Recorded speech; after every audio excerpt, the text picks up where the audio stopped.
Welcome back, dude and dudettes, to another wild episode of Send It Mate. We're here to talk about all things hunting and outdoors. And today, we've got something that'll keep your gear running smoother than a dingo's getaway. That's right. Our show is brought to you by High Caliber, the gun and knife oil company that knows how to keep your firearms and blades in tip-top shape. High Caliber is like the secret sauce for hunters, anglers, and outdoorsy folk everywhere. It's like the magic potion that makes your gun and knives happier than a dog with two tails. You know, guys, I've been using high caliber oil for a while now, and let me tell you, it's the duck's nuts. My rifle practically sings a lullaby when I take it out hunting. And speaking of lullabies, ever tried sneaking up on a deer with a squeaky gun? It's a prime way to end up with no venison in the freezer. You'll be hungrier than a vegan at a bacon festival. Absolutely. But with High Caliber oil, your gun will be quieter than a ninja in moonlight. You'll be stalking your prey with the grace and stealth of a mountain lion. High caliber doesn't just keep things quiet, it also prevents rust and corrosion, so you won't find your gear looking like it spent a season at the bottom of a creek. That's right, and for you knife enthusiasts out there, High Caliber has got you covered too. Your trusty blade will slice through anything smoother than butter on a hot biscuit. So, folks, don't let your gear become a rusty, squeaky mess. Head on over to highcaliber.com.au and grab a bottle of their oil today. And if you use the code SENDITMATE at checkout, you'll get a special discount. I say again, use the code SENDITMATE for all your oil slick, stealthy hunting needs. Thanks to High Caliber, you'll be sending it in style and silence. So, gear up, oil up, and send it, mate. High Caliber, the ultimate oil for the ultimate hunter.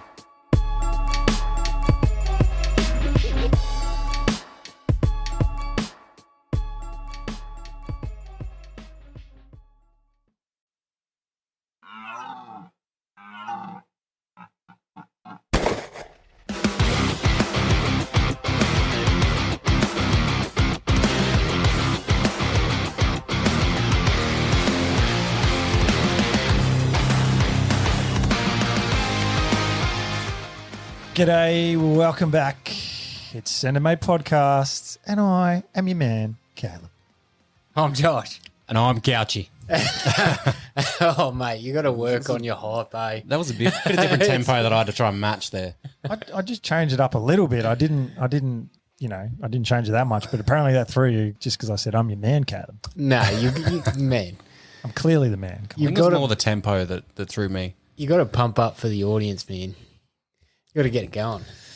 Whatever you reckon. Why are you looking at the side of my head is what I want to know. We're all trying to look at the camera because we've changed the setup. We're all sitting next to each other in a line for your viewing pleasure. See how it goes. It's actually a better angle, I reckon. It is. And I I don't look like I'm small compared to you two because I'm further back. We're all equal tonight, which is nice. So, yeah, a bit of a change of digs for the night. This could be a bit of a temporary recording setup for us, but it works. I'm actually quite comfortable. There's a nice aircon instead of us frying our tits off, which is good. It's been difficult, but It comes in handy for currently Adelaide's just melting a little bit. So, yeah, we got or at least I am. 40 degrees this week, twice or some crap. Yeah. Anyway, I've got a joke for you. Oh, you do? Let's start. You got one this week? I do. So, what did the Hiroshima survivor say about the day little boy was dropped? Oh, say that again. What did the Hiroshima survivor say about the day little boy was dropped? It was a blast. Little boy's the atomic bomb, mate. Jesus. Okay, all right. That is a fucking terrible joke, bro. That's what was throwing me. That 'cause was I couldn't terrible. remember that. You hand selected that. Fuck off. You didn't even know what little boy was. That's why you didn't get the joke. That's what threw me. No, I didn't. So, yeah. But how did that get through your vetting process? Because that was a terrible joke anyway. No, well, we were supposed to have someone on this week, and it was a fitting joke for who it was. How? Was it? Did we have a Survivor? Oh, That was a very loose fitting. No, it was perfectly fitting. Nah.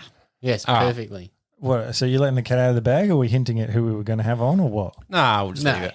just leave it. Just leave it. Okay, That'll be on. that could mean anything though. You were- having a survivor-related joke. Look, it is so much easier looking at you on the side than it is the damn screen. Just look at the screen, man. You spend your life looking at a fucking screen these days. It's, on the phone, on the TV. Just look at me. So you had a joke, Caleb? What was that? I mean, I heard one this week. I'm rehashing something I heard somewhere else, but Well, we all do. I mean, it's kind of what Josh does anyway. But you've put me on the spot now. I've forgotten. And I only told it to you a second ago. Do you want me to say it? Can you give me a hint? Give me a keyword. Professional. Oh yeah. Why don't professional boxers have sex the night before a fight? Why? Because they generally don't like each other. I don't mind the joke. That's funny. It's a good joke. What do you reckon, Josh? Nah, not feeling it. Not feeling it? You just out of resent now. You're like, nah, fuck it. Fucking hell. All right. Do you have any other survivor-related jokes? No, I saw don't. you had a list. I did glance sideways, even though I'm trying to look forward. I did glance sideways and see you had a survivor joke list. No. It's just my little bank of jokes. I thought you were just starting with your worst one and then it's only up from there. No. That was a good joke. You just don't know what little boy was. So, do you know what the other bomb was? Was called Big boy? I don't know. Medium boy. Little boy and big boy. The one that fucked shit up? What? I don't know, man. I've forgotten. No, we'll have to leave it for another joke then. The girl next door. I can't wait for your follow-up. Bring a bit of heat for that one, will you? Actually, I was Googling this, right, some jokes and things, and the little boy joke come up. And it was quite funny because on my reel on YouTube suddenly come up with this dude that did this clip, and he was talking about there was no atomic bombs dropped in Japan. I'm like, I beg your pardon? Because he was talking about the half-life of like the radiation and how it's one of them's like 250 million years or something half-life, and yet to this day it's a bustling city. You're talking about like the fucking, it's recovered too quickly for a... Yeah. So he was arguing the fact that they were never dropped. Yeah, but where's he getting his data from? Oh, mate. In comparison. His own brain, probably. There wouldn't have been a whole lot of... I guess there's been testing happen, but not to that scale. Well, I don't know. I don't know. I was just sitting there going, well, I'm pretty sure, a lot of people died. Hundreds of thousands of people died. I'm pretty sure that the bomb went off. But, hey. Something went off anyway. Yeah, I don't know. We weren't there. It's all conspiracies, man. You're not really here. You just plugged into a matrix. Okay. Full of conspiracies. This is so weird not looking at you. It is a little bit. It is. Like look, it's I'll all admit it is weird, but hey, I can just look at myself while I talk. It's pretty cool, actually. Oh, God. It is a bit to get used to. Oh, yeah, it is weird for sure, but It is. Anyway, I've got Just a point push of on. interest. you've got a point of interest. I do. So now that you've worked out your shit joke, it's a point of interest. I got a phone call from the lovely APRS, which is a gunsmithing company in South Australia. you got to stop using lovely as a descriptive word. Yeah. It was a It's descriptive your, word. grandmother it's your would say. go-to adjective, lovely. Like you did a video recently and you called it the lovely Warwick. Yeah. Would you describe the Warwick as lovely? It's not what I'd call it. No. I don't know. The what I beastly, called. the sick as fuck, the Neither of those are fitting for describing APRS. They're lovely people, man. okay. They're great Anyway, people to work, work dropped it with again, and but all yeah. the rest Carry of it. on, carry on. Lovely, Go Anyway. for it. lovely people at APRS. Anyway, I got a phone call and my 2 manners stocks are in for the next build. So next 2 builds. So I'm pretty chuffed about that. I'm going to build a 6BR and a 708. I'm going to move away from the 308 caliber. Ooh, Yeah. ooh. Yeah. Oh, fair enough. I thought we were all sticking together with the bulk ammo purchases. No, I'm reloading and I can't be bothered spending the amount of money for factory ammo these days.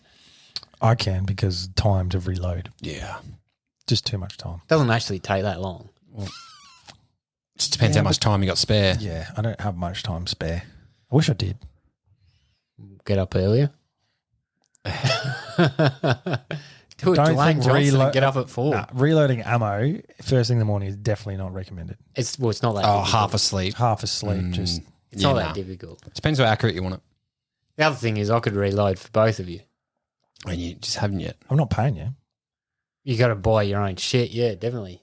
Oh, if I pay for the materials, then fuck yeah. Pay materials, no Let's do it. labour. No labour. Otherwise it defeats the purpose of doing it. Because your labour rate's probably more expensive and then Well- the cost per round is going to be more than factory. Yeah, but I don't mind doing it if it means more hits.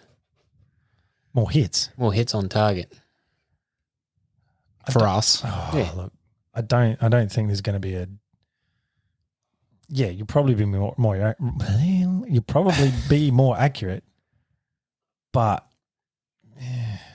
risk versus reward, Josh. Yeah, but it might not be that great at like 100, 200 metres, but I predict that this year's shots are going to be further out for the rut, only because of the amount of pressure that the choppers have been putting on them. I personally think you're going to be taking a little bit longer shots. And look, I'd take hand loads that are dialed in for your gun over factory for those shots, 100%, because you could miss. On that, the logic behind that, the pressure that the cup, God, I can't speak tonight. The pressure that the choppers are putting on, how, in your mind, your favourite saying, in my mind, how in your mind is that going to affect the shots being further out for us? Well, because we're not in choppers. Oh, they're be not edgy. hearing the sound of a chopper and fucking off.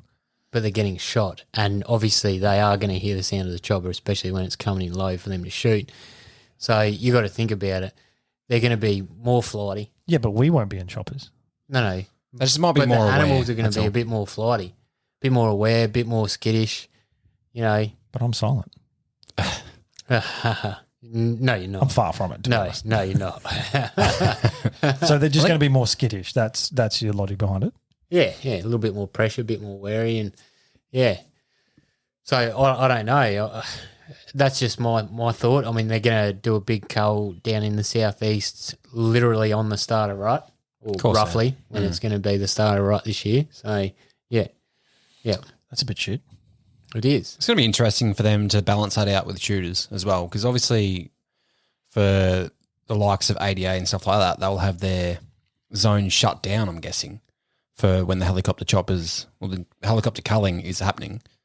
But private property, though they may get a letter, there's going to be a lot of people that hunt on this guy's land that they just don't see a letter or they forgot about it or something like that. So it'd be interesting to see how that sort of pans out.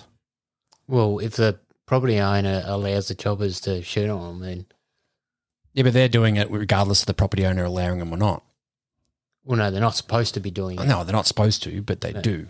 Yeah, but I don't know, man. I don't know. But that's just my thoughts anyway. And a wise man once told us all that the man with the best dope wins. So, you know, Yeah, I don't think it's talking about you. He was high at the time. Yeah. I don't know. I'm pretty sure Talking he's about the talking green about stuff. data of previous engagement. But yeah, Oh, yeah, that's what dope is. yeah, that's what dope stands for. Watching that grind. Yeah. You're like, where'd that come from? Cogs were turning. Fucking hell. So, hang on. So, you got your mana stocks. Does this mean you'll have a build ready for the rut? Probably not. No. Okay, so this is just you fucking.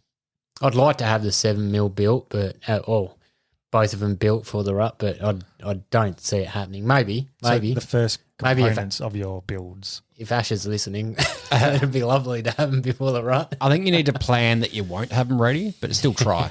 Yeah, well, I've done that because I've been working on the 308 a fair bit Yeah. like lately to get it ready for the rut. So you boys will have to do the same soon. Get your Yep. guns singing. Time for a range day. I Hey. mean, I did my last time I shot my gun was proficiency for ADA Yeah, but because I'm a hunter this year. are you confident in it still? Yeah, Yeah. No, I definitely need to go to the range and just throw down a few hundred rounds. a few hundred. Just to sort of, just Oh, repetition. yeah, you for your 308. Yeah. Yeah, So- you need to throw a few hundred rounds down it. It's just like, you know how, I'm not sure for you guys as well, but like my 223, regardless of the caliber or not, I just feel like I can, shoots where I'm pointing it. But my 308 feels like there's a fudge factor in it. And it's probably just the caliber and my techniques is sort of thrown out compared to the 223. But I don't know, I feel like I can just hit the same spot consistently with the 223. But the 308, I just throw these just triangles. Flinching, bro. Well, the recoil impulse is. I don't feel like I'm flinching at all, though. That's the thing. That's No, that is weird for you. so that's why I That need to is chuck weird. down a few hundred rounds just to get some time behind it. See, this is something that I've had to relearn, and I seem to relearn over and over again every few years, and that's especially with the Seiko, it's a very light rifle, so it likes a particular hold, right, with that recoil impulse and loading up the legs. Like if you're prone, if you're not doing that right, it'll seem to just blow out the groups a little bit. And if I'm, say, seated and rested on my pack, it really shoots better if I've got my hand on the scope or on the forend. Yeah. And that's another thing as well. I haven't really shot a whole lot of rounds my 308, so there might be something I'm doing there that it doesn't like. But because I haven't had that time, I haven't worked out how it wants to be shot, kind of thing. So yeah. What scope are you going to put on it? Or you put? Currently, I just got the Vortex Diamondback on it. Do you trust it? But that's the same. That's the same scope that I've used on the 223, and I can just overlap them. So it's not the scope's fine. It's just 308. I'm not, the confidence isn't there compared to my 223. Touching. Yeah, overlapping. Yeah, So, your 223 shot extremely well, actually, especially for a rifle that was supposed to have a burnt barrel. Well, yeah. Well, the last time I shot the 223 at the range, we were shooting just the target, and that's when we bought the target, Josh, and we thought it was stickers, but it wasn't. It was like just a cardboard target, and it has a hole in the center at the top for, I'm guessing, hanging on a nail or something like that. But I got bored shooting at the center, so I just started shooting through the hole of the top of the card, and I've put 4 rounds in that hole. Yeah, that's not bad. Meanwhile, you're Better just 10 missing cent off piece. target completely. No, because there was a target above that as well. So Okay. it's the confidence levels between the two is just a huge difference. So I just need to get that. It's interesting. What factory ammo are you using? Is that using? Same as what we all use, yeah. Is it the ADI? Yeah. Oh, for your 223. No, for my For 308. 308. Really? Yeah. Maybe Yeah. your 308 just doesn't like that ammo. Maybe, yeah. I might 'Cause- try and change it up. My ticker and his Seiko both like it. Well, that's another thing. Maybe the Howard just likes something a bit dirtier. I haven't. Maybe you should just try Winchester through it, bro. I'll chuck PPE through it. I'll try it. Like, I haven't really done that either with it. Haven't tried a whole lot of different brands of ammo to sort of see what suits. Imagine that, though. You're chucking PPU through it. And PPU, yeah. I was going to say PPE. What, you fucking Personal protective. put your high vis vest through the thing. So I've been working that much. It's just ingrained into my Chuck some mind. earplugs down the barrel. I don't know if I trust that ammo. So imagine like you're out bush, you got like an 18-point red in front of you, and next minute you're just getting click. What was the ammo shit? I didn't have a problem when I had my Ruger RPR. It actually shot the fucking, I forgot it now. PP. Oh, that real cheap shit you bought. Yeah, the Yeah, PPU. that's yeah. PPU. Oh. So that actually shot well through it. So I'm like, well, I'm not going to move off that. And not that I went hunting with it, but just sort of through paper, it felt pretty good. And I didn't have a problem with misfires or anything like that. Might like it, man. Might save you $30 for a box too. And then if it doesn't work, I'll just use it for just random Yeah. blinking. Give it to like I always have ammo that I just don't want, and if I get like someone a new wants to shoot, shooter or yeah. something, they want to shot. That's a good but idea. Use that shit. That's terrible. But Yeah, I've only put three different factory ammos through my 308. I started on Winchester 150 grains, then ADI Game King 165 grains, and now the ADI Match King 168 grains are just fucking what it loves.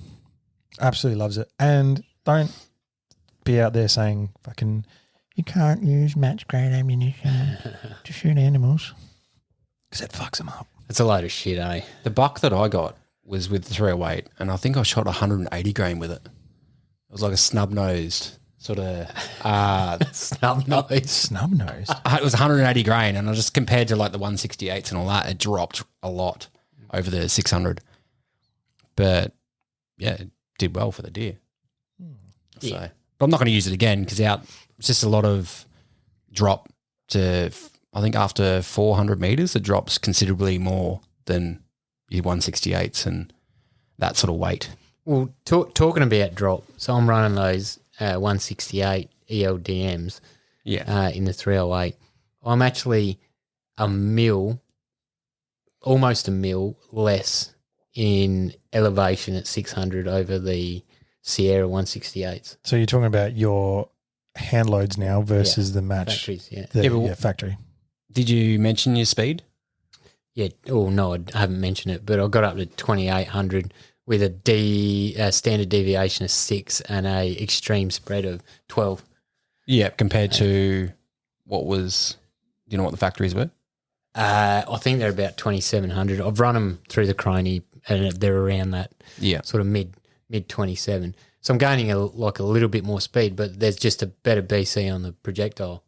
So yeah, fair enough. We're in that real polarizing topic now where people either start jerking off furiously or tuning out.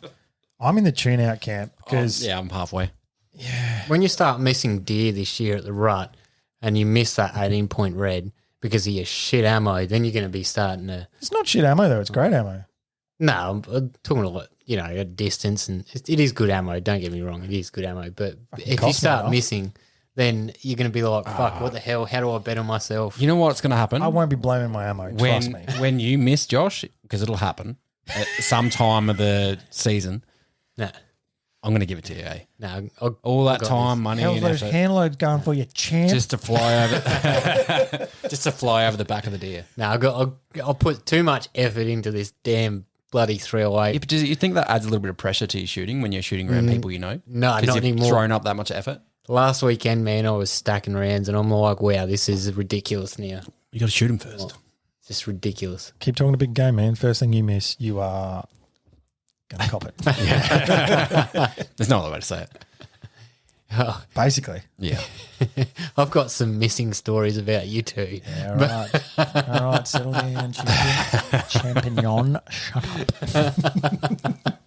We've all missed Yeah, we for all whatever reason. Oof. It's part of life, part of being a hunter/shooter. Oh, that's a good segue. That's mostly. It is. It is? yeah, It is actually. Oh, In what way, Josh? ooh. Well, this week's topic is I identify as a hunter. It is. It's going to be just more of a general discussion rather than a topic breakdown, which we haven't done this season so far. Sort of mixing it up because we end up just fucking waffling across multiple things anyway. So, yes, as Josh did mention, we did have a guest lined up this week, but that fell through for reasons which will become apparent possibly never. But Maybe sometime. in place of that episode, we're actually sitting here recording one of our episodes with just us talking shit. And but the night we were going to record with the guest, we did have someone call us and we weren't able to record that. He wished to remain anonymous, but he's a listener who just rang up and wanted to have a discussion following Daniel's episode that was the week before. And he just wanted to raise a few points, and he did have some good points. He had some good knowledge, and we took the conversation on board, and bloody oath, he did raise some good points. And the three main points, I guess, were firstly, get around the National Deer Management Plan, read up on that, find out all the details, the ins and outs, who's involved. And we had to agree with that, really, because we're probably not as well-versed as we could be on that. So if you want to find out some information, it's all Googleable. Get on there, read up, find out what the hell's going on. He also had a bit of a discussion with us about culture around hunting. And that was off the back of the episode with Daniel around deer management. But something we should probably get into first is culture and being a hunter, a part of your identity. So hence the topic. I identify as a hunter. And he raised a good point because, and this is actually something Daniel touched on, is he goes, as a white Anglo-Saxon hunter, do you feel you have the right? You don't have the right, and this is a little bit apparent in South Australian's bow legislation. Actually, he raised a good point. So Indigenous are still allowed to hunt with a bow. Yeah. And we aren't. Anglo-Saxon Caucasian people aren't. Now, I'm speaking as a European background, my family, so they're obviously going to have hunt deer in the past and things like that. So it was a part of my lineage, I guess you could say. Your culture, your traditions and heritage. Yeah. And it's a fair point because you wonder where that sort of just took a dive, where our rights or our history isn't considered in what we're allowed to do or what we want to do now. Yeah. So because there is an Indigenous people group to the country, the landmass we're on, does that diminish, or does their cultures and traditions diminish the fact that we have our own cultures and traditions that should still be respected? Because there is a lot of focus on First Nations, people are Indigenous. But where did fucking First Nations creep into the fucking conversation? By the way, just as a side note, but Indigenous Australians or Aboriginals, like, there's a lot of focus on their culture and traditions, but we can't lose ours either. So, just jumping in quickly, do you think it's because? So we migrated here, you know, like everyone else in Australia, we migrated here, but because we didn't have the native species that we did back home and they were brought here, do you find that it's been diluted, the culture then, over time, because it's not a native species to Australia? So do you think that maybe stems into a bit of dilution of okay, well, it's not your culture because you've also brought the animals here with you? Well, we rocked up to the party and we BYO'd. Yeah, which is what you do. You always I'm not sure if it's that at all. I think it might be part of that. But I feel like because we are a multicultural country, that we're sort of the plain culture, and there's other cultures around us that sort of seem like they supersede our culture, and therefore we're just seen as we don't have a culture. But we're a plain culture because we've let ourselves become plain. Yeah. One thing that I harp on a lot about is Australians don't have a very good food identity anymore, actually. You go anywhere else in the world, anywhere that I've been anyway, and their livelihood revolves around food. And I know we have a multicultural sort of culinary repertoire, and I get that. But we still have traditional dishes and things from our background and all the rest of it, and the way that we went about to get those dishes, make them, and all the rest of it. And it just seems like, Macca's is easy to do, or, Chinese takeaway is easy to do, or something like that. You sort of see a reflection of that in the hunting community as well with food culture. Mm-hmm. Is like, I know us, we've got a few friends that sort of process their own foods, and there's always that conversation around that with the techniques and stuff they use and sort of what sort of methods. So I feel like that could sort of have a resemblance to what you're talking about with some sort of, just food culture. We also have an Indian Chinese minder that loves food as a mate, and he gets amongst it. Minder. Hey? Minder. That's his nickname.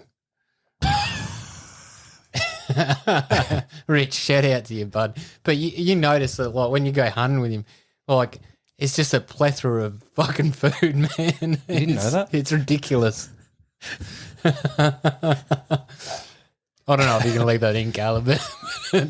Look, it was certainly rolling around when I was in school. That was a slang term, so why not? You've revived it from the 90s back to the 2020s. Minder. All right, which do you like better, champ or minder? To the year champ. I don't know if there are. No, I'm not going to go any further. I'm not going to give it any more airtime.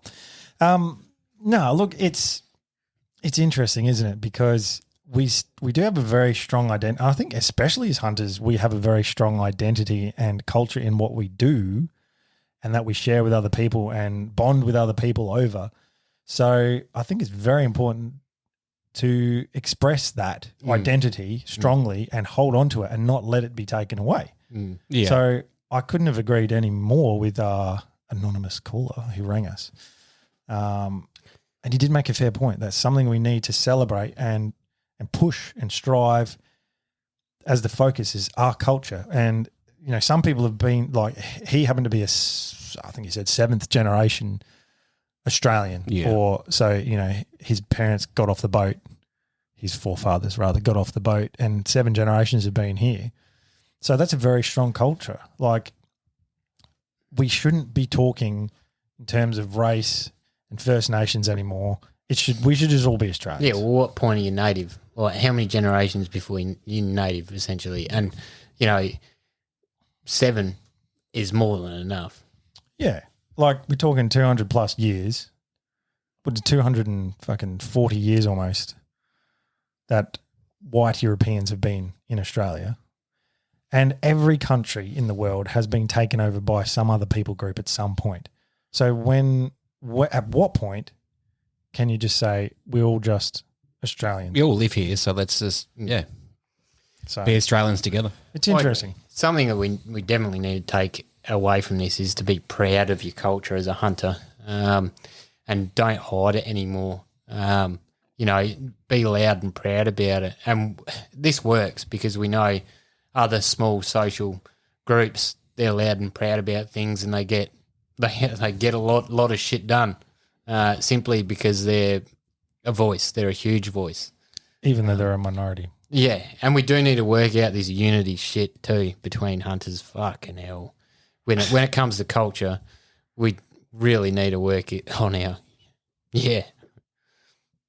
one front. It was a bit of a sticking point in our conversation with Daniel last week around the whole unity thing, and I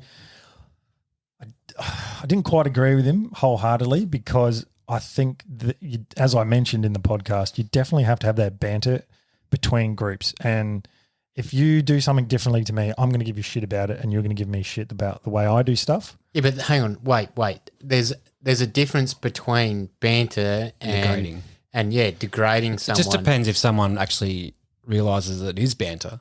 It depends because being offensive is all interpretation, not actually giving it. So therefore, the person's got to realise that it is bantering, and generally most people do. So, and I think anyone who listens to us can realise we're lighthearted, we're joking around, we're trying to be somewhat humorous. We don't actually have an agenda of putting any one group down. We're not pushing an agenda to say this type of hunting is the only thing you're allowed to call hunting. We're open to hearing people's stories about how they do things. We want to learn. We want to know why what you do makes you consider yourself a hunter, whether that's trapping a fucking mouse in your kitchen or shooting a fucking Cape Buff. Like, I don't care. Like, some spectrum shit right there. Well, man. it is, but it's a spectrum of what it is to consider yourself a hunter. And we're not going to say, all right, well, you're not allowed to because you don't fucking crawl through the bush on your hands and knees for a week with a trad bow and shoot it from 40 metres away. Yeah, and I get you. And we need to stop the division. The banter's fine, but not degrade each other. Your methods differ, who cares? And I get that. I get what you're trying to say. Yeah. But I don't think you can class someone that sets a mousetrap as a hunter. But hey, I could be wrong. I think the overarching thing was we definitely got to all support each other. And when it comes to privileges and liberties being taken away by laws that are put in place by the government, that's when we all have to stand united together and not let those things be taken away. So everyone who hunts with a rifle should be trying to stop bow hunting from being banned. And everyone who's in the bow hunting camp should be opposed to things like what they've just done in WA and take away all these calibers that you're allowed to have. So I listened to Australian hunting podcast. He put up a clip the other day about what we should be doing and all the rest of it. And if you want to see the original video, jump on his Instagram page and have a look. But he raised some very good points, and like obviously unity was one of the points, but the other one was simply finance. We aren't one as a hunting collective in Australia. So how can we, amongst 5 or 6 different companies that are fighting for our rights and things, if we're all spread through those 5 companies because one group doesn't agree with the other group or whatever, how are you going to back that financially? If we had one voice, one group, and everyone's putting a cup of coffee a week into that, well, suddenly we've got a lot of money to have lawyers on retainer to just, as soon as someone decides to try and pass a law or whatever, they're just straight get them into court and fight it immediately. There are groups out there that do that, and but it would be more effective if it was financially backed by the nation as a whole, the hunting collective nationwide as a whole. It would be a lot easier. We would certainly get more things. We would get things done a little bit easier anyway. I think it'd be probably more beneficial just having, say, the same groups, but all operating under the one sort of banner. Yeah. So the same money's getting spent or donated through to these groups. Yeah. But their communication would be a lot better as well between the multiple sort of organisations. So we can sort of throw attention one way or another at a whim when we feel like we need it. So you're meaning like almost that one agenda, and then whatever companies are out there, their communication is key, and they'll just come together on that one issue. Yeah, I feel like that'll work better because then you'd have more attention at these issues where they sort of need to be. So like the South Australian bow ban, and they would have been there for the Tasmanian bow ban as well. I just feel like that if all the groups had a really close, tight-knit sort of communication thread, then they could have been on top of it a lot quicker and sort of with more sort of resistance. Well, this is the thing. There is multiple groups out there, but you'd have to say, well, the hard thing about any group is you're never going to please everyone. No. So you can't try and please everyone, but by the same token, you have to consult all the relevant stakeholders. And I think with some groups that are out there that exist now, that probably hasn't happened to the extent it could have. It's more just, all right, here's an agenda. Some older gentlemen in charge have made a lot of decisions on behalf of other people without actually consulting them because it suits them, rather than actually looking at what suits others. Spreading out and finding what the general consensus is amongst hunters as a collective is, rather than suiting their own personal agendas. Mm-hmm. Which is the problem through politics as well. Which is the problem with any group. There's people in power, and I'm not saying necessarily they abuse the power, but the people in charge make the decisions, and they're going to have some biases to their own personal preferences. Put it that way. So we need a collective agenda to work on between these groups. If it is to stay, split, divided between groups. And to make it sustainable into the future, to keep hunting around for the future generations, it has to be the young guys, so our age and younger coming up, that actually push the cause, not leave it to the old boys. Even though they've got a lot of knowledge, they're probably not up with all the best methods of communicating quickly and effectively with today's technology and, email and social media and all that sort of stuff. So they're probably not being as effective.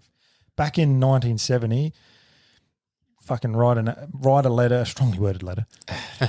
It was probably the way to go, and you could arc up at the town hall meeting, but that's not how things happen anymore. They do to some degree, but you have to be like finger on the pulse across everything, across social media. It's a whole new world. See, this is where I think if we had one group that did it and it was financially backed, so every shooter backed it, we got some companies in the state to help back it and used our economy as leverage to get those to back us. If we had one group that did it, we could almost split that into 3 teams. One team as a reactive response, lawyers and such. Obviously, this would be a team of lawyers anyway. Another team that does research into future laws and like preventing those laws from even getting passed. And then another team that pretty much tries to get what's been taken already back. And to me, that's going to cost a lot of money. I understand that. But it would be easier done if it was one institution that did it. I don't know about you two, but I had a thought this week as someone, and I'm sure someone out there has written to like the NRA in the States or something like that and gone, listen, we're in a fucking world of hurt here. We provide X amount of dollars a year to US-based companies in the firearm industry and shooting industry. Can we get a bit of support, please, financially, and even maybe some support with knowledge, because they've obviously been through some of the battles that we've been through. Maybe not to the same extent, or maybe worse. I don't know, but you never know until you ask that question, I guess. I think that would be a good thing to start. I don't know if anyone would buy it on the other end, but if they did, and it was a big financial backer, well, shit, we'd probably get some things done here. Look, it's always worth asking the question. I think there would be a lot of hurdles, probably just culturally, plus the framework that they operate under with their legal system and their constitution, with the Second Amendment, and all that sort of stuff. I think their arguments are probably very different.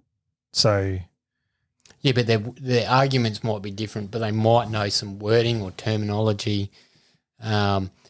Like Daniel was saying the other day on the podcast, shooters and hunters, the terminology between those two things, they might just have a better way of wording it.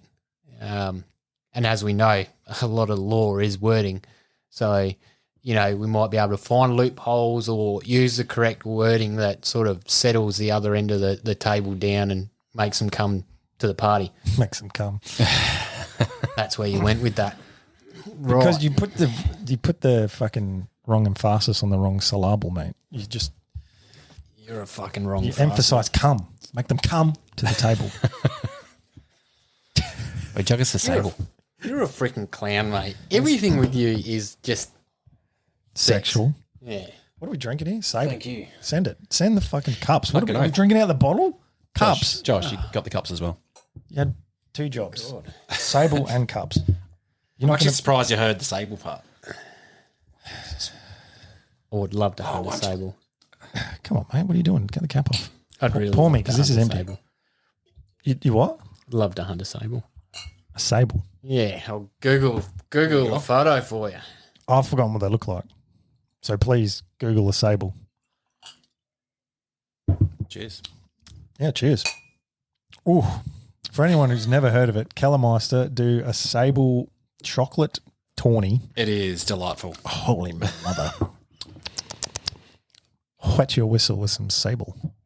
There you go.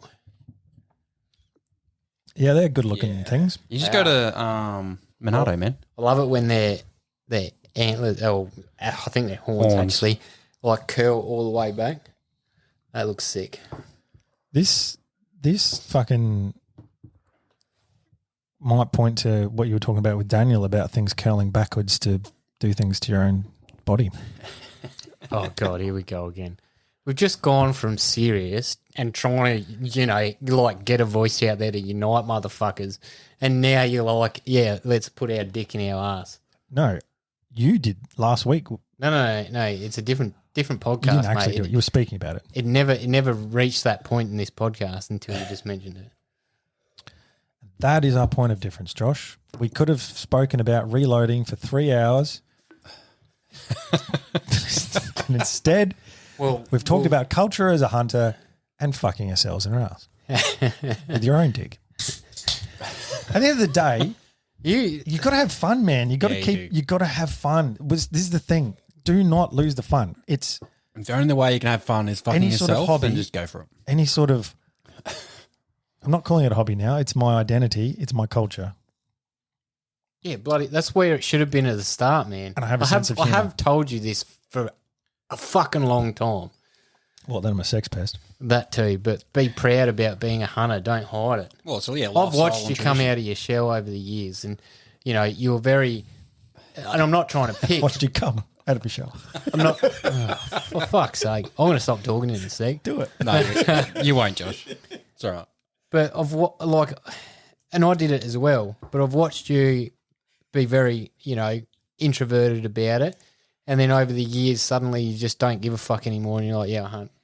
Like, especially to some of your friends or some of your missus' friends that aren't maybe of the same mindset or understanding about hunting. Yeah, because I think that comes with age as well, man. You get a bit older and you're just like, I don't give a fuck. Yeah. This is me. I'm set in my ways. I know my identity backwards and forwards, and I'm just loud and proud about it. I don't rub it in people's faces. Obviously, I have some ability to read the room still. Not actively avoiding it. You don't give a shit if they aren't happy with what you do. If it comes up, I'll boldly talk about it. Yeah.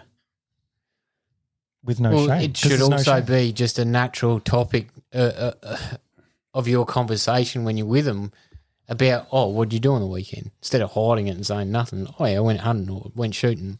If cunts I don't think I've ever can be out there identifying as an adult baby and talk about that loud and proudly, I feel like it's pretty okay for me to talk about identifying as a hunter.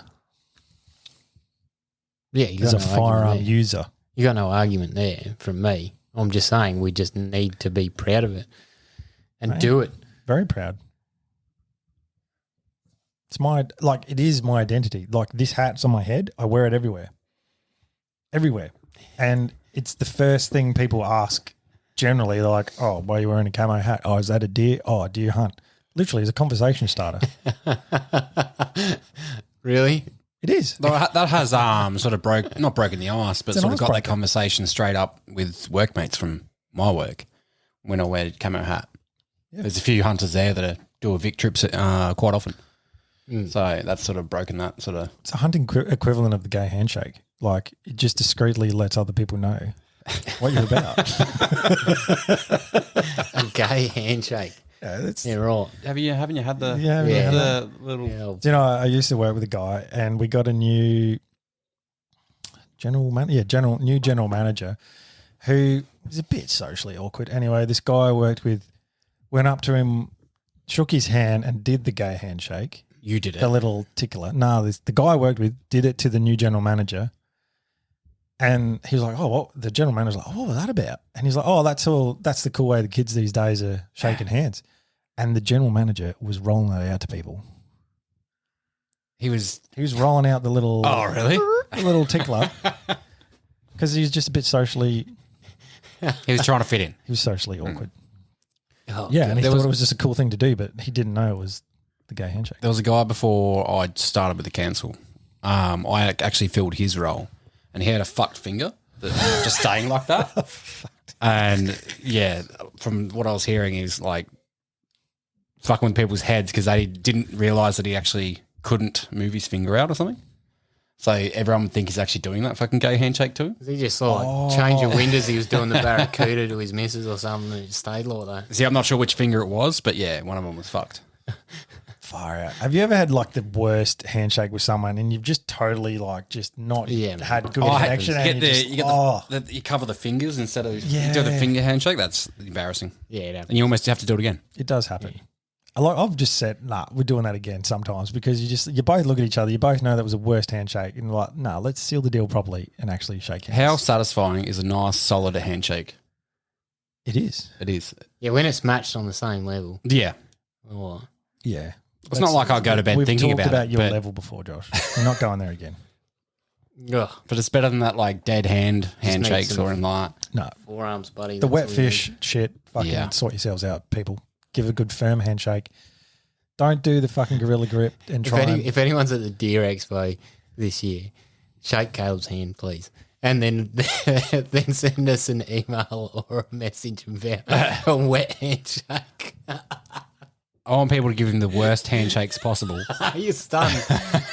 No, it's because your fingers aren't very long, so you don't wrap around, and it's sort of like, there's no strength there. All right, for those watching this, that's my hand, all right? It is as long as it is wide. I have short, stumpy fingers, all right?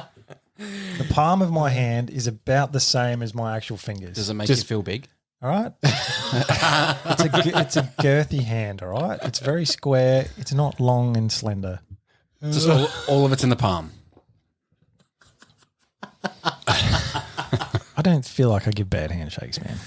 No, it's not the size that matters, mate. You do. You do. It's how you use it. We'll let everyone that's listening, if they're at Deer Expo, we'll let them decide. So make this a thing. Let's make it a Well, thing. I'm going to set up like the equivalent of a kissing booth, but as a handshake booth. Oh, you can kiss them as well if you want, mate. $20 is $20, man. This could be a revenue stream. Yes. $5 for a handshake, $20 for a kiss. Only hands. Just sounds like I'm fucking giving wristies for fucking money now. Yeah. Well, that's $40, so it doubles your money. All right, so I'm not that hard up for cash, bro. that's a quick $50, man.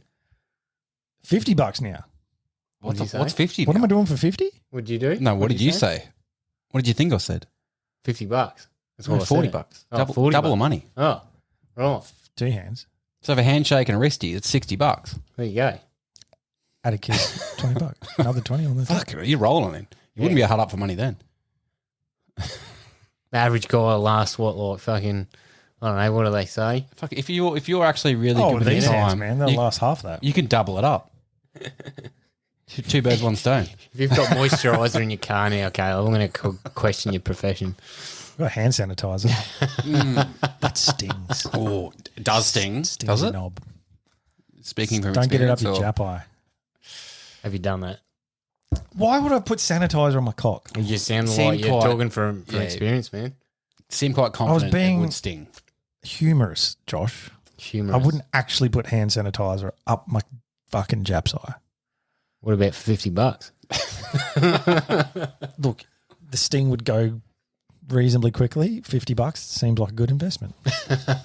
But you won't give someone a wristy and a handshake for $60. That's not a good investment. That's a lifetime of mental scarring. Is it though? I don't know, Josh. I don't know. I don't. Let's fucking move on. I don't anyway. wish to try that. There's one thing I wanted to bring up about the anonymous caller. That he did say that sort of makes you think about it a bit.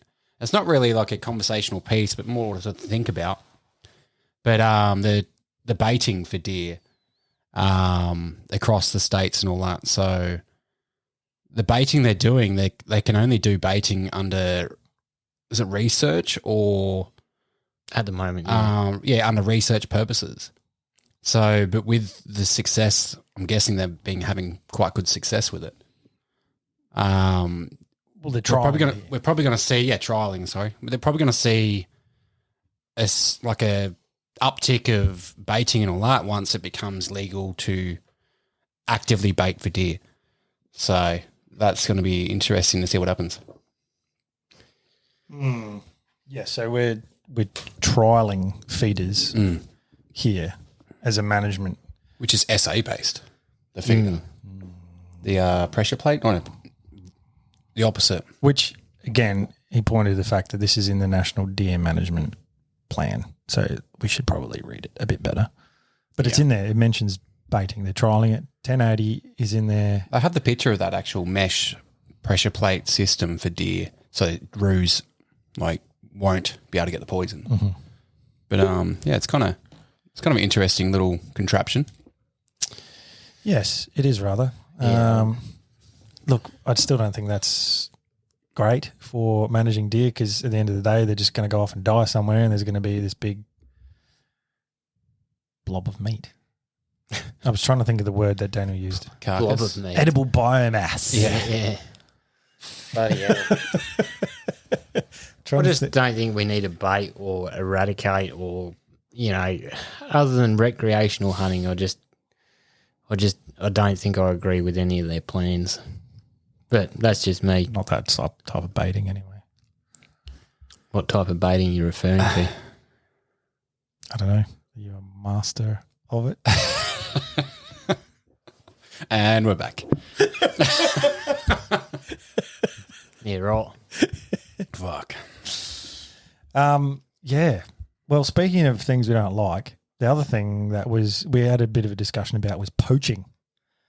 And that is definitely something we need to talk about more on this podcast is poaching, and that is the enemy of the legitimate hunters out there. We have mentioned it a fair few times about the few spoiling it for everyone else and making life harder and people doing dumb shit. So, for example, the bow ban, the stupid people who went out and tried shooting seals or kangaroos with target tips, which sort of raised the attention in the media or in the political circles about, getting this banned in the first place, or using that as ammunition for their argument. Poaching is another one which we just have to fucking shit on and stop people doing. We need to talk about it more, that it's just not on, because it ruins it for everyone else. It makes property owners less willing to let legitimate hunters on their property, and it's a scourge. I don't think you're going to get rid of poaching until they open up state forests to hunt in every state. I actually don't think they get rid of poaching unless, like, the community does something about it either. Because there's amazing how many people, like, we all sort of know of someone that's done it before. I feel like, anyway, and prominent statures in the hunting and shooting community that do it still. Exactly. But I think it's an opportunity thing. I think you'll find that if you open up state hunting, like the national parks hunting, you would see a decrease in poaching. Maybe. Because they've got an opportunity to go somewhere. There's definitely more of a temptation in states without state forest. Yeah. For sure. I can see that logic. But at the end of the day, is it worth the risk? The way I look at it is like, well, you get caught, the property owner has a trail camera and you haven't seen it, and you've jumped a fence and you're poaching. Like, there's, them reporting you, there's proof on camera, there's your guns, and I look at it in that extreme. Like, there's my culture, traditions taken away from me. Oh, it's not worth, like, losing your license and things over. No. Definitely not. But at the same time, you could minimise it by implementing a few things. I think, and a culture shift as well would be great. Like young fellas coming up, getting behind, not poaching, and changing that sort of like mindset. We've all been there. We've all had the temptation. I'm not saying we've all poached, but we've all had that temptation of being on the right side of a fence and something's just over the other side. Yeah, like, who's going to know? And all those conversations go through your head, well, I could easily shoot that and drag it across. No one would know. I saw a nice rooster actually last year on the wrong side of the fence, and bro, I was sitting there thinking the same thing. I was like, fuck, no one would know. But, at the end of the day, it was simply no. Like, it's wrong, don't do it. But the thoughts still, go through your mind. Oh, there's still temptation, yeah. You're still like, fuck, it'd be so easy. But you just got to stop yourself, because you're right, it's not worth, like, losing, your license. I can understand those indiscretions where it's just like, just the other side of the fence. Like, I can rationalise that a little bit more. You think there's going to be, should be a grey area? Not the blatant. I am 20 metres into each boundary. There should be no grey area. It's black and white. But what I don't understand on any level is the blatant, all right, we're going out this Friday night, we're fucking going to this property, we're cutting fences, we're driving in, we're spotlighting. I don't give a fuck what the law is. We're just going to do it. Well, I've seen like guys get dropped off. I've watched cars from a property that I've got permission to hunt in. I've watched cars go down a dirt road, stop. The dude's got out. His missus has got out. He's jumped a fence and walked off into the bush, and she's driven off. Like, full dropped him off. Yeah, and probably come back a little later. Yeah, that's fucking dodgy. I've seen it, man, like with my own eyes, and you just sort of like, okay, that's pretty brazen. And they'll do it on land that is almost what you consider no man's land, so it might be owned by state or, say, Telstra because it's got a Telstra tower on it, or it's one of the channels or something that they've got in the southeast, and they'll just walk along the channel, and you're like, yeah, that's not right. I can understand, like, jumping the fence to a I don't know, a dam or something to go for a swim as a kid because, I used to do that as well. I used to jump a fence and run into the neighbour's paddock and go for a swim in the dam. So I get that. That's harmless. But when you're talking about shooting, it's not harmless. You're breaking quite a few laws. I think the laws is probably the issue, or at least the way the police are able to uphold the laws is probably the issue.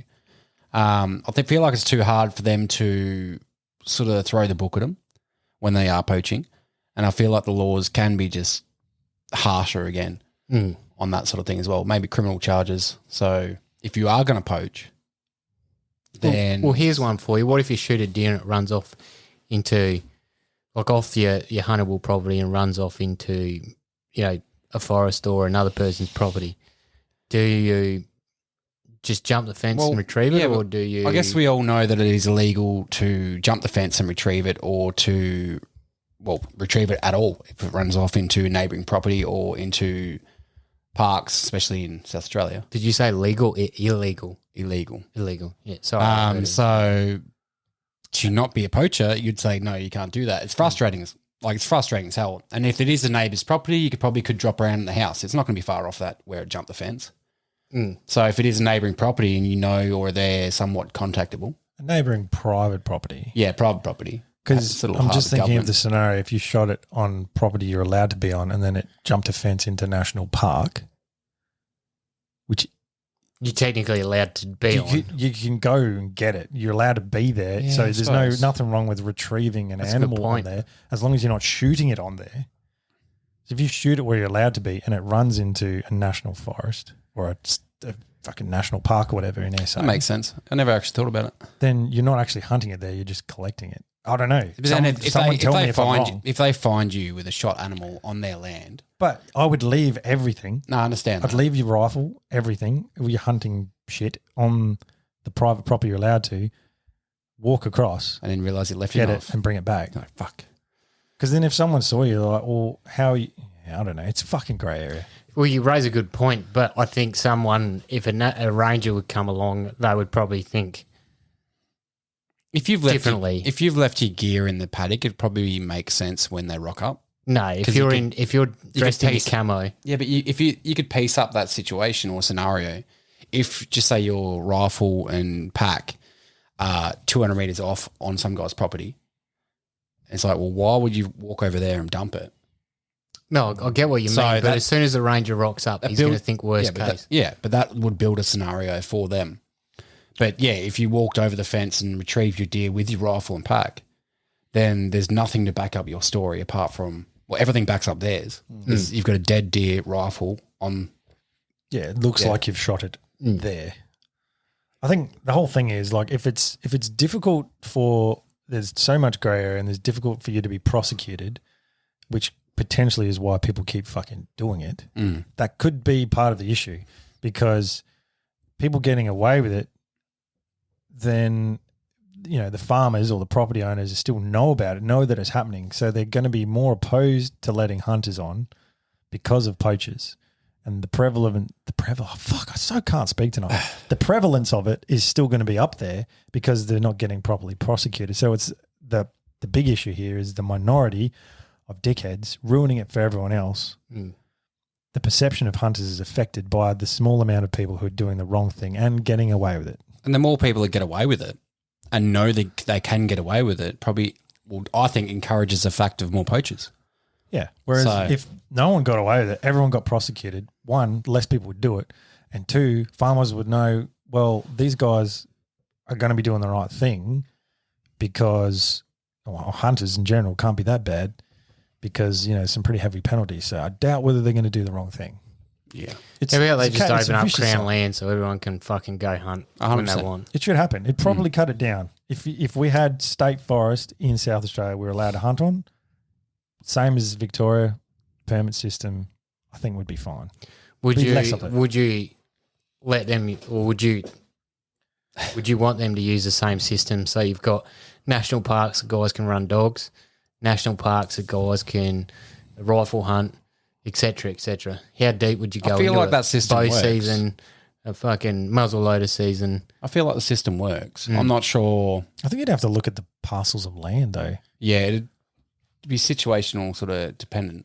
Well, you'd think like rifle hunting in, say, Mount Crawford, unless it was shut down, say, in the month of the rut or something like that, unless it was shut down, rifle shooting probably not going to happen because it's not really that big enough. But bow season, you could open a bow season so easily there. Yeah. 100%. Yeah, you'd Sorry, still, Zach, you'd but still, blow darts are out, bro. You'd still have to classify every parcel of land to say what was allowed and what wasn't allowed, which Yeah, is but the it's on same the as app. same as the GMA. Yeah. It's just on the app and you roll through and you're like, yep, this is what I do. So I hunt with a rifle, blah, blah, blah. It comes up with our allocated plots and times that we can do it. Yeah, species, Sick. methods. Yeah, it's the same thing, pretty much. Yeah. I like that actually. Would be nice. Yeah. Having said that, say you're not allowed to run dogs on one place and you are on the other, are you going to get some crossover? Probably. Well, especially if the dog is sort of, if it's tracking, it just keeps following regardless what you do. Well, I'm not Then they're talking about like pointers or anything like that. I'm talking about stag hounds, like running the dogs on the deer. Yeah, Yeah, that's what I'm talking about. not pointers. Yeah, and you're sort of, you can't control them from the distance that you are. Mm. That's what I'm saying. Yeah. So there is going to be crossover there, but I feel like that'll just have to be understanding of the fact, because there's only so much control you can have over your dog when it's chasing. That sounds like a fucking grey area. We really need to get a hound hunter on. Yeah. We've had Ross on who does a bit of it, but someone who's like fucking balls deep in it. Because what happens where, say you're in state forest, like where you're allowed to hunt, and there's zones, and you're allowed to run dogs in one, and then just over a fence or just over this road track, you're not allowed to run dogs, but the deer runs in there and so do your dogs. Yeah, your dogs don't see a border or Yeah, but boundary. you'd be able to call your dogs back if they're trained or what. Yeah, it depends. It depends what they are, and it depends if they're in. Oh, That's I'm probably not sure. hard in the moment, man. Like you're mid hunt and this fucking deer you've been running after and your dogs have been running after for however long. See, I'm not sure what Crosses a track, you're not allowed to hound hunt in that section. I don't know the laws in what if they're allowed to have a dog over a certain distance from the hunter itself. Then again, the hunting is done by the dog in that it counts. But I'm not sure if you're allowed to let your dog be kilometres away from you or if they can even control it. Because if they are over a few hundred metres away, they're not going to hear you, especially when they're focused on a deer and that's what they're trained to do. They're not trained to see a deer, then go back to you and then lose a deer and have to track it again. Well, with collars now, yeah, it's Ks. Like it used to be, you had to keep up with the dog. Yeah, there's no way you'd be able to get your dog back. Well, not unless you got up to him and will like come back. And I guess this is where some Have fun catching responsibility him, yeah. of the hunter comes into play. All right, the dog's turning over into the next park that's not allowable. All right, we'll go get him and get him back straight Yeah, but away. how are you gonna go get him? You got a dog, like he's gonna be moving quicker than you if he's In a car. through forest. Tracks throughout the national park. Yeah, but you found out how slow they were. You can cut them off. It's not happening In in the South moment. Australia. Surely that's not happening in the heat of the moment. I It's not actually happening. don't know that if you're allowed to run like stag hounds and things on dogs. Yeah, that's what I like. That's why it'd be good to have someone on that is a part of that sort of community. Let's highlight the fact we don't know. No, we don't. Because we don't do it. Speculation. We are speculating wildly. So if you are a dog hunter, Reach out. dog, Talk a to us. pointer or whatever, then let us know. A dog hunter. A dog hunter, yes. Well, if you hunt dogs, let us know as well. But if you hunt with dogs, that'd be good too. Would be. I mean, we would love to have a future guest on who is a hound hunter, dedicated, so we can learn. Because we do have a lot more things we need to learn. We like to broaden our knowledge. We like to get that information out there. We like to share everyone's experience with how they hunt Yeah. or shoot. Now you just sound like a wank. Look, this, I think that this highlights my point, though. I don't want to get bogged down in terminology. No. Like, I mean, you can have a fucking discussion about it and your thoughts, you man. can. All right, I'm being a bit facetious at the moment, but the fact is I don't want to get bogged down in terminology. I want to use generally the right terms for things, which I like doing anyway, but I'm not going to get bogged down. If I accidentally call someone a shooter and I don't mean it as a derogatory term. Hunting, shooting, it gets used interchangeably. Yeah, in South Australia, it's common just to call him a shooter. I think it's a good opportunity for us to sort of hit it up, I guess. For socials and all that, I'm going to do a post and it'll give you guys a chance to let us know who you want to see on our podcast. True. Regardless of dog hunters or not. And what should my pronouns be, hunter or shooter?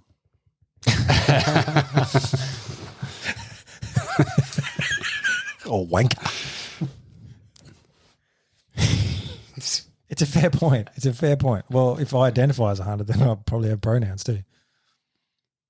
Probably, mostly, hunter, likely. Hunter, shooter. Fucking hell, mate. I think you want to go see someone about your fucking sex pest do we bullshit. want to do that section again? Because I was trying to throw in that future guest thing. I thought you were segueing too. Yeah. I was segueing. And then it was up to you and then you just stopped. No, we'll leave all this in here because I'm not editing a fucking thing this week. Okay. It's all getting in there raw. Raw. I'm going in raw. So, yes, as Couchy mentioned, we do want to know from you guys out there some suggestions for guests because, as I mentioned, we're trying to broaden the knowledge base, get the information out there, the community of hunters, Australia-wide, worldwide. Let's share with each other. Let's communicate. Let's have a discussion. Let's share our experiences because at the end of the day, we all pretty much like the same thing. Yeah. You know what's going to happen? There's going to be guys that have been like, we've recommended a bunch of guests. You haven't got on for various reasons, yet we're still asking. Fucking now they will. Not everyone is available on a whim or at the drop of a hat. Maybe the guests they've suggested don't actually like us, Josh. But anyway, I'm going to... There's not 100% success rate of you out there, the listener, suggesting someone and we being able to attain them. Yeah. Oh, we'll be able to get them. Don't you worry. We're coming for you, Adam Greentree. Keep the suggestions. If our hit rate's 10%, send 100 people through, we'll get 10 of them. So, hello, send away. How will they send their suggestions? Caleb?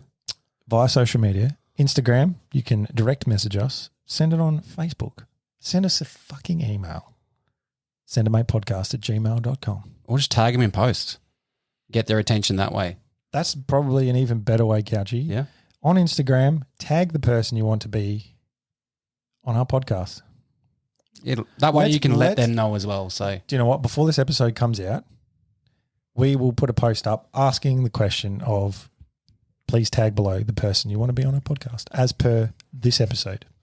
It's getting confusing because this is coming out in a couple of days and there's a bit of organisation to do. On the day of release of this podcast. Correct. Then it'll be up. That's what I'm getting at. Yes. Please. Take advantage. Be a part of our future. Take advantage. Don't take long. Just tag the person. Say, this person at da-da-da-da-da should be on Send It Mate Podcast. I'm sure it'll feel good for them as well, depending on who they are. And then Josh will feel crazily nervous at all the people that have been suggested and that we don't manage to get on over the course of years. But we will keep chipping away at it. Keep that list going. For you, the listener. Yes. Don't you worry. You can grind people down if you send them a message just once a year. They ain't going to ignore it for the next 10 years. They'll see it eventually. Or they could. Ignoring means they've seen it. Yeah. And they don't want to talk about it. They'll action on it eventually. It'll happen. We'll play the long game. We'll play the long game. You just got to keep knocking at the door, man. People will either cave in eventually or they'll see that you're persistent. They will. And I've done cold calling before. You feel like a prostitute, but at some point, someone will take you up on your offer of $2 for a blowjob. I want to ask, what's your track record? I actually had a very high hit rate in cold calling. So no, I meant not $2 I meant blowjobs. cold calling fucking women. What? Would you just rock up their door and knock? Is that what your method is, Josh? Funny you say that. A fucking metaphor. I wasn't even trying this week and I got hit on. Here we go. Was she blonde? Blonde. Blind. Could she see? She was vision impaired. She could see. She could. She could. Ah, right. Do you want me to tell the story or not? Go for Did it. she have walk eyes? Wok-eye. Like, how fucking controversial / racist do you want to get, man? Wait, my nephew's wok-eyes, so I can say it, mate. No, Is that a slur?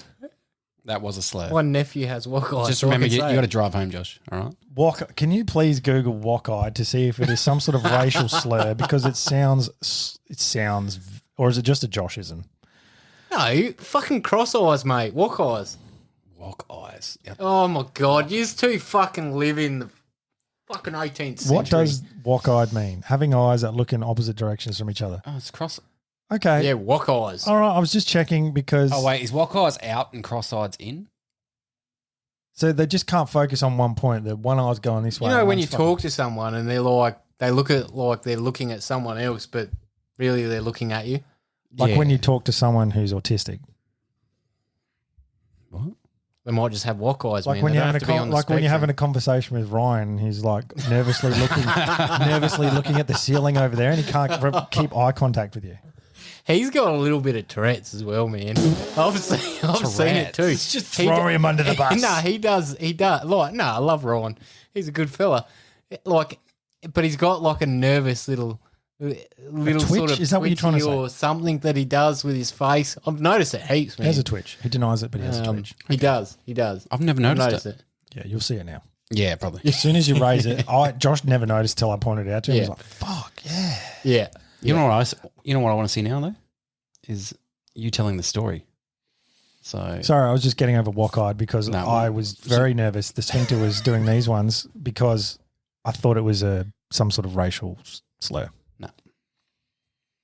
I'm not racist, it's mate. now derogatory. But yeah, But Just thank check- you. I'm just double Thank checking you. for editing purposes, just in case, Josh. Oh, I thought you weren't editing. No, This it is gonna be shouldn't raw. matter. I'm not editing, so I doesn't still don't matter. have to, and people get to hear the behind the scenes of deliberation. wok-eye. But anyway, back to my story. So I did a job. Oh God! See now I can't use any sort of fucking term that sounds be careful with your mildly words. sexual.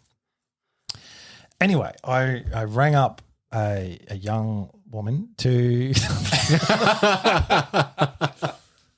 Oh God! Fucking hell, mate. I had to go to a lady's house to do a job, some work around the house.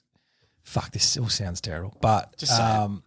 so I rang her up the night before, organised to go there the next morning, went, did the job, and as I was doing my job, she was just speaking about various other things going on in her house that needed some attention, that needed looking at. Oh fuck! plumbing? this just sounds- Can you fix my sink? Just God damn I'm it. stuck. I'm stuck in the dryer. Help. Keep going. Anyway, I went above and beyond in explaining why certain things were broken or weren't broken. Above and beyond, eh? Oh, for fuck's sake. Literally, You're fucked. Keep going. blanket disclaimer. No innuendo intended here. I did the work that was required at the house, plus I looked at a few extra things that weren't on the job sheet, which she just inquired offhand about. And anyway, as this occurred, there's a bit of banter back and forth. Certainly no flirting or anything. Oh, fuck off. But obviously, I captivated her attention to some degree with my charisma, we'll say. But maybe just the fact that I was nice and I was happy to explain things and not just be a grumpy cunt. Wait, were you wearing shorts that day? I was wearing shorts. So maybe it's because your calves. The quads were out. The calves were out. Calves are out. The guns were out. Are they your guns? Not those Your ones. calves classed as your guns? They should be. They're the cannons. Anyway, but it was a pleasant transaction. Oh fuck! Sorry, everything I say in my own head. What were I you think about transacting? how if Josh was telling this story, I would just be going. What are you We're all transacting? thinking it, so let's keep going. Anyway, I left her house. I left her smiling and satisfied. Fuck. Anyway, I left, and the next thing I know, I'm driving away, and about 10 minutes after I'd left her house, I get a text message come through, and it said to me, "So, is it Caleb with a C or Caleb with a K?" Just so I save it in my phone correctly. And I said to my brother straight away, I'm like, Oh, so this was a three-way. So there was three of you at this house. I work with my brother, all right? Right. He was in the car with me. He In the house with you? He witnessed everything that went on. So the in the house. banter. And he's my blood brother as well. He's not my stepbrother. So That makes it worse. So she's trapped in a fucking washing machine and you and your brother are there. Okay. Yep. Oh. Yep. Not your stepbrother though.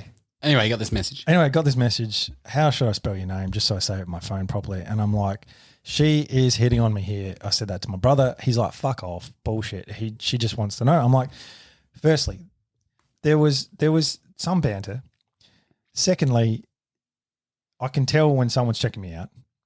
Thirdly, there is no fucking reason why she needs to have my number saved in her phone. Because if she has an issue at her house, she calls the property manager, he issues the work to me. There's no direct communication needed.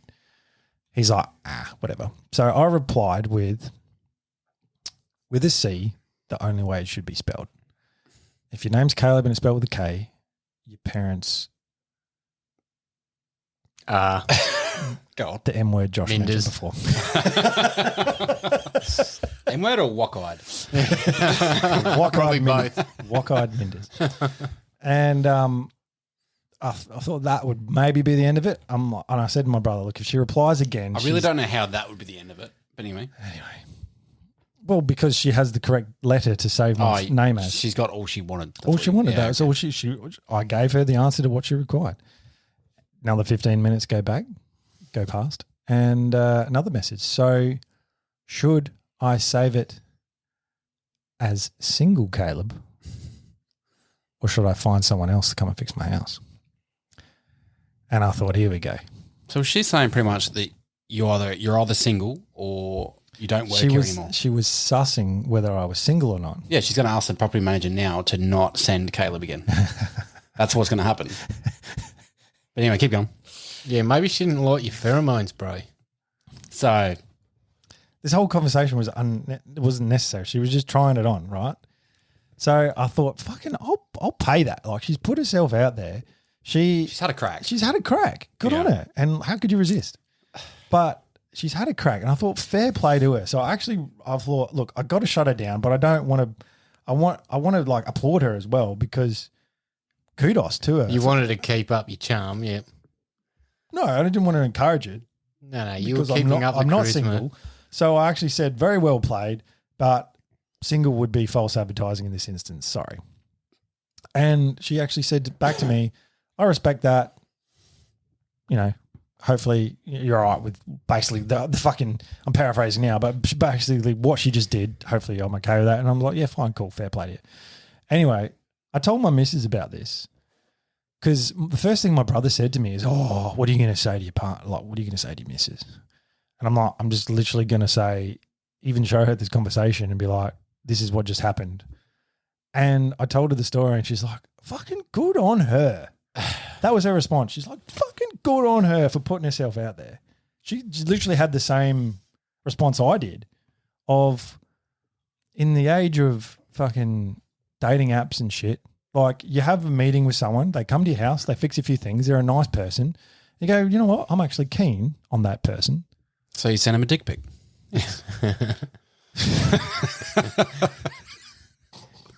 Well, sounds of it didn't need a picture. He was there in person, mate.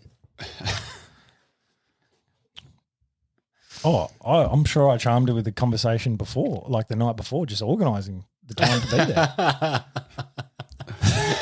She got randy over your fucking articulated text messages. Well, I rang. It was the dulcet rang. tones. You first made sure the kids are out of the house. So They were. You sound like a wet blanket, To be bro. honest, she did actually arrange to have her kids to school before I went to her house. Ooh, she was setting it up. Then, making a bit of room. then your brother rocked up and she's like, I'll make this work. So He was. Did she ask you why a vibrating sound was coming out of the dishwasher? I'm sorry. Is that a porn you've watched? Because I haven't seen that one. I was going to say bedside table, but Plumbing, dishwasher, fine. dishwasher, funny noise. Wait, how can you explain it in the dishwasher? Wouldn't you chuck it through the washing machine? I don't know. What if it like haven't you ever had a dishwasher that's not actually started, but it's like but not started? No. Yeah, I have. It's because you've fucking stacked it too much and Have you jammed it. closed the door properly? I don't fill the dishwasher, mate. You wouldn't know how to press the buttons? Oh, here we go. It's not up to me. You're saying it's not a man's job? No, I just said it's not up to me. Well, just don't Why do is it not up to you? Why? Because I just don't do it. Why wouldn't you do it? Well, why don't you do it? Well, who does the dishwasher in your Why house? don't you stack the Nobody. dishwasher, Josh? Paper plates, mate.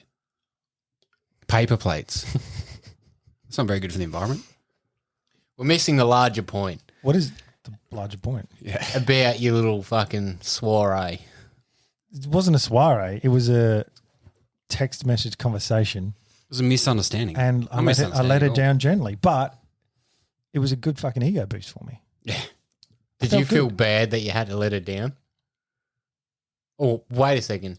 Why would I feel If- bad? I'm happily partnered. You'd only feel bad if were you let her single, on. Would you have, throw one down the hallway? Jesus Christ, Josh. Why would I answer that? It's not a loaded question. Why would I answer It's that? a very loaded question. Why would I fucking answer that? And if you're single, it all depends on the time of night. But if you were single, It's Friday I don't night, feel you like had that's a a- few beers, if you've it's been out with the boys at 10 o'clock, and you're like, nothing's really happening for you because you look like you, so Yeah. you fall back. your mates have Hey, disappeared would because you they've go hooked up. there?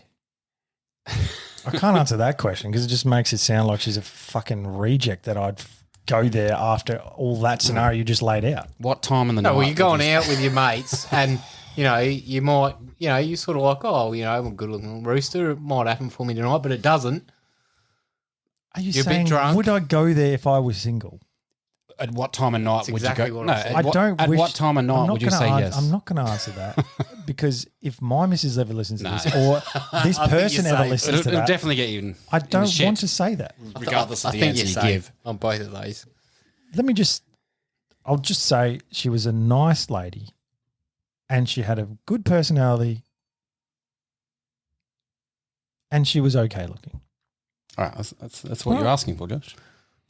There we go. I don't wish to give It's very proper of you. You know, that's probably more than you would give, Josh. to be Yeah, honest. 100%. He answered it well. Thank I'd you. been like, That I'm was not that a answering test? that question. Was that a test? You'd be like, fuck off. I just wouldn't have answered that question. I'd been like, nah, Oh, now you say. So why ask me? It's fucking entrapment. could be. That's the plan, I think. Could be. Could be, bro. And he's now going to try and find the spot and clip it and send it through. If you knew how to use technology. You're a fucking ass clown, you are. Just because I asked you a question that was on everybody's mind. Would I go there? Yeah. You can't say this. Why did you have to pose a scenario? Why did you have You to gotta- say, oh, on an end of the night with the boys and you've had a few, would you? Because I'm setting the fucking scene, mate. I'm not a dry fucking. How is that the same Person. for fucking? Why couldn't it be the same scenario? I asked If first you were a time, single man, you're alone in a would you do house. it if you were single? There was a fucking roundabout answer, so I narrowed it down. Just cut to the chase. Did I think she was hot? That's what you're just. I've already basic- asked if you would go there if you were single multiple times. No, you added all this fluff and The second time, scenario. But after you said you weren't going to answer that. So Yeah. he was trying to get an answer out of you in some way or another. That's why. She's all right. Anyway. I think we should move on. This is You're this just is, making it awkward this now, is not a Caleb. private conversation between us. This is Oh, this is dear. for thousands and thousands of people to listen to, as well as potentially our significant Millions of others. thousands. Yes. Trillions of thousands of people. No, you answered it well, man. Thank you. Yes. You answered it well. I would have just said, nah. But that's me. Look, man, the stats don't lie. There are thousands of people out there listening, and I just had a moment of PTSD thinking I was Ryan saying the stats don't lie. Shout out to the big man. How you going, bro? Ryan? Yeah, it's been too long for a beer, buddy. We need to catch up and sink a few Oh, we drinks. saw him the other week. Oh, we did it. Yeah. No, shotgun. you didn't. No. Us two did. Me and I Caleb. actually bumped into Ryan at Bunnings the other day, Oh, okay, there you go. I was talking about 88, but anyway. I saw him shooting me. and I saw him at the ADO. Yeah. Shooting at the shotgun And I range. saw his son the Wasn't- other day. Was when he I there? Picked my kids up. Oh, you just keep running into the guy. And his son. Okay. You could tell. I saw Ryan's son. And I could tell, like, straight away how much time they'd been away for. because his son tans like you wouldn't believe. Like he goes, he looks like a completely different race. He tans that much. Okay. So how tall is he getting? I haven't seen him in ages. he's pretty tall. He's going to be tall. As tall as Ryan. He's getting up there. I mean, Ryan's 6'4" and his mum's 6'3". He's going to be a big boy. Mm. Yeah, and his kid's mum is 6'6". 3. I'm not sure. 6'3". I Yeah, just said 6'3". I thought you said Ryan's mum. Okay. That's the way it came across. That's why I thought it was Ryan's mum. Ryan's wife is 6'3". There we go. I believe. Don't quote me. Done. Yeah, she's pretty tall. I remember dancing with his mum and like her chest height was my eye height. Hello? What? Say that again. For your wedding, Is mate. this another one of those porn scenarios? She was teaching me how to dance. What time of night was it, Josh? And it was awkward. And you had a few and the boys in the background. Would you? Would you, Josh? No. Would you go there? No. See, that's how you're supposed to answer it, mate. I found out why Josh says no all the time. Because that's all he hears. Because chicks don't really like short people. So he would He's used to hearing no. advance, and they'd be like, no. Before he breathes in to say something, they're like, no. He's like, oh. Turns around and walks away. So that's why Josh says no. You develop a sixth sense, mate. Sixth sense. You just know, you just know. But if you were just know the single, answer. if you were single, Josh. Yeah. And it was 4 o'clock in the morning. No. And your mates have gone to bed. Actually, you were single then. No. What? When? No, I wouldn't have. Why not?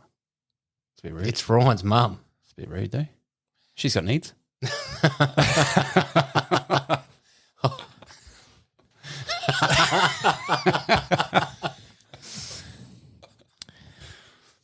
I'm going to go for a fist fight. I think it's time to wrap up.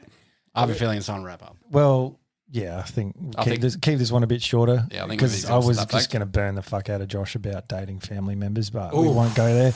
No, actually, no. Let's not wrap up. Let's go there. No, Josh. No, let's wrap up. Let's do it. I feel bad now. I just wanted to make Josh feel bad. No, I'm good. I feel like he feel all right? copped it last week. Oh, he did. So yeah, He did. I feel like we should let him off this one. Yep. He's still raw and chafed. Yeah, he twitches around now. He does. What's your trigger word? Dear management. No, conservation. Conservation. It's not. Is it deer conservation or is it conservation of the environment? Conservation of the species or conservation of the environment, Josh? Daniel, it was a good point, but yeah, It's a fair the point. canal is probably the trigger word. But, Nah. it's when he goes into fetal position. It's like, The canal's viable and we need to manage deer through the eyes of conservation. Wow. conservation of deer or conservation of the environment. Anyway. And on that bombshell, let's dive out of here.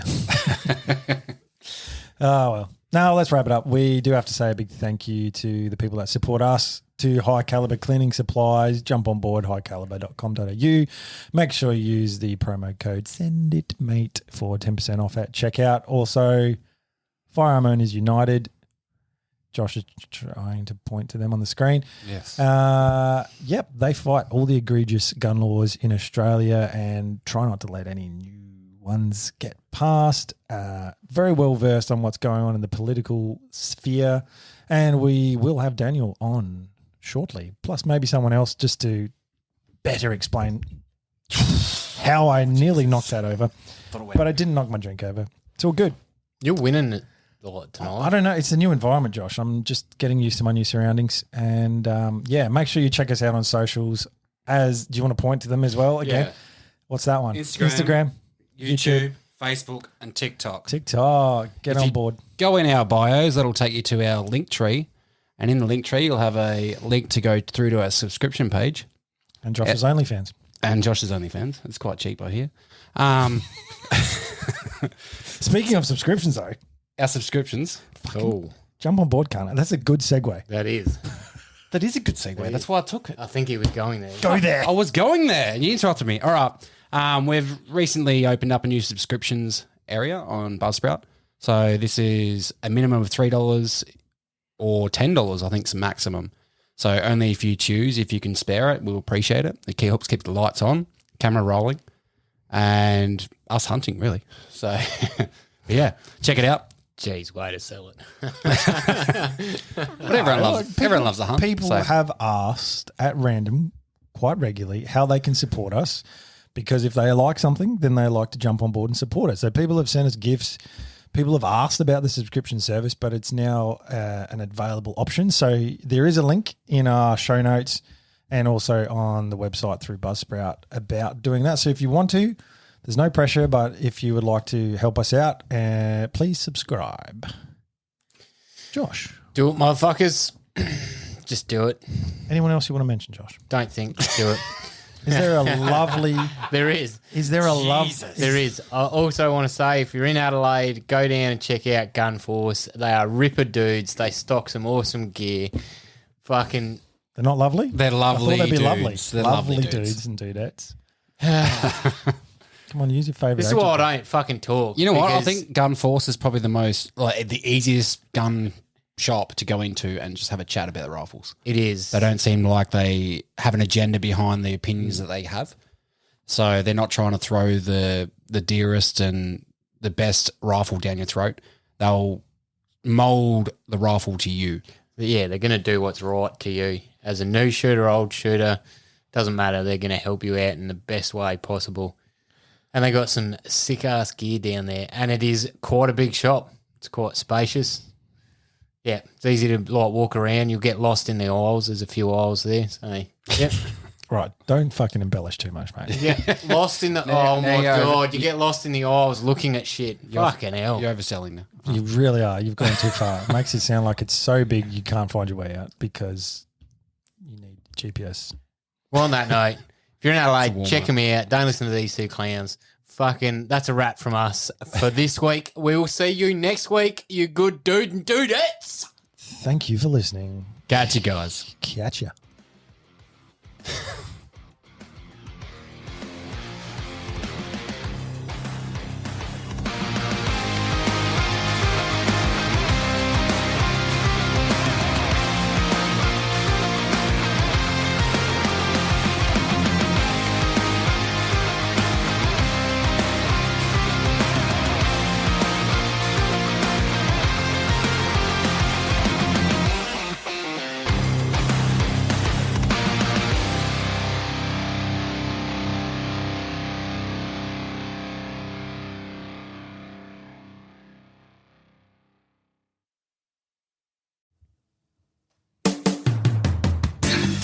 G'day, dude and dudettes. Josh here.